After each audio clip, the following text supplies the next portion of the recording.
પ્રદેશ પ્રમુખ શક્તિસિંહ ગોહિલે ભાજપના આ ચૂંટણી ઢંઢેરાને લઈ ભાજપ પર પ્રહાર કર્યા છે। તેમણે કહ્યું કે ભાજપે મેનિફેસ્ટો પર એકતરફી વાત કરી છે। 1 કલાક 40 મિનિટના મેનિફેસ્ટોમાં ભાજપે કોઈપણ પત્રકારને એક પણ સવાલ પૂછવા દીધો નથી। ભાજપે મેનિફેસ્ટોના નામે માત્ર ને માત્ર જુમલાપત્ર જાહેર કર્યું છે। ભાજપને અગાઉની ચૂંટણીમાં કાળું ધન પાછું લાવવાનો અને દરેક લોકોને 15 લાખ રૂપિયા આપવાનો વાયદો કર્યો હતો। જો કે ભાજપે 10 વર્ષમાં પોતાનો એક પણ વાયદો પૂર્ણ કર્યો નથી। ચીને ભારતમાં આવીને સ્માર્ટ સિટી બનાવ્યા છે, પરંતુ ચીનની આ હરકત મામલે મેનિફેસ્ટોમાં કોઈ ઉલ્લેખ કરવામાં નથી આવ્યો। પહેલાના સમયે મેનિફેસ્ટોમાં શું આપવાનું કહ્યું અને શું કર્યું તે પ્રથા હતી, પરંતુ ભાજપની સરકારે આ પ્રથાને તોડવાનું કામ કર્યું છે। ભાજપે અગાઉ 30 લાખ જગ્યા ભરવાના વાયદો કર્યો હતો અને આ જગ્યા હવે ભરાશે તેવો વાયદો કરી ફરી ભાજપે એ વાયદો કર્યો છે। ભારતીય જનતા પાર્ટી તરફથી ચૂંટણી ઢંઢેરાની 1 કલાક અને 40 મિનિટ વાત કરવામાં આવી અને આ 1 કલાક ને 40 મિનિટ પછી એક પણ પત્રકારને એક પણ સવાલ ભાજપે પૂછવા દીધો નથી। એક પણ પત્રકારનો એક પણ સવાલ ભારતીય જનતા પાર્ટીએ નથી લીધો। હું આપના માધ્યમથી સૌથી પહેલા દેશની જનતા સમક્ષ, ગુજરાતના મારા વહાલા ભાઈઓ બહેનો સમક્ષ એ વાત કરવા માંગુ છું કે શું આ લોકશાહી કહેવાય?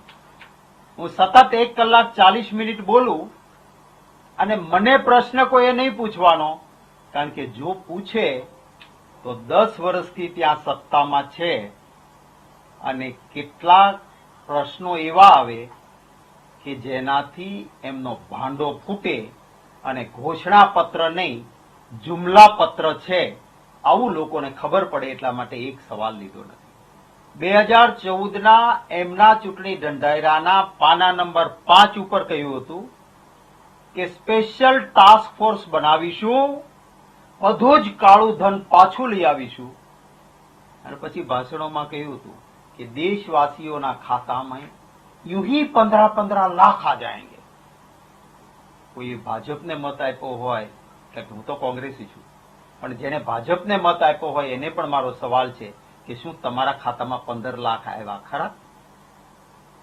એ સમયે કહ્યું હતું કે કાળું ધન પાછું લાવશું, એના બદલે દેશની બહાર ભારતીયોના કાળા ધનમાં વધારો થયો।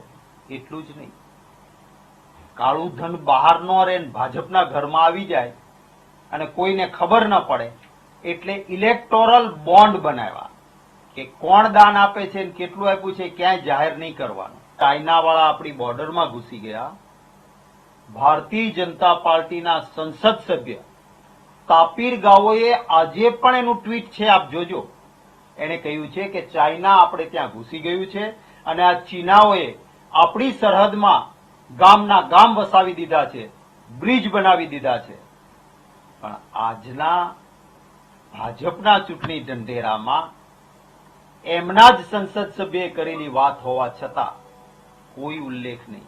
આજના ચૂંટણી ઢંઢેરામાં કહે છે કે ખાલી જગ્યાઓ છે અમે હવે ભરીશું, તો 10 વર્ષ સુધી 30 લાખ જગ્યાઓ નોકરી ન આપી અને પરિણામે એ યુવાનો તો હવે ઓવરેજ થઈ ગયા, એની ઉંમર જતી રહી।